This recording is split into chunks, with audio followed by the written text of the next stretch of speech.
You can use center across selection to store your values in the first cell, but spread them out visually across a number of cells. There may be times where you want to merge a number of cells together. Here, we can merge them by selecting the cells and choosing the Merge and Center option. Now, if we scroll up, that whole merged cell will be selected. You can unmerge them by using the drop-down and choosing Unmerge Cells.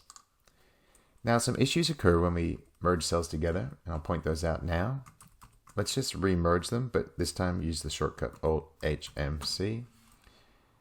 Now, when we go to select a column, let's say I want to select all of column D, it's actually going to select all three of them. And that's kind of a drawback of merging cells. I'm not going to be able to cut and paste column D, for example.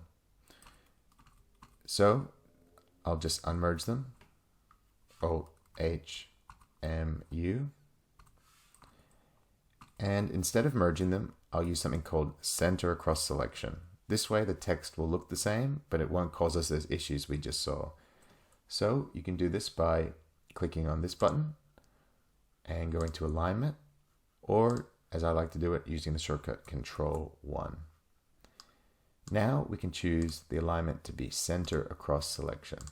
So it'll look like it's across the cells, but it's actually all stored in that first cell on the left. There's nothing in these two cells. So now I can easily cut that and right click to insert cut cells. I can move it around as if it's a standalone column. It doesn't have those same issues.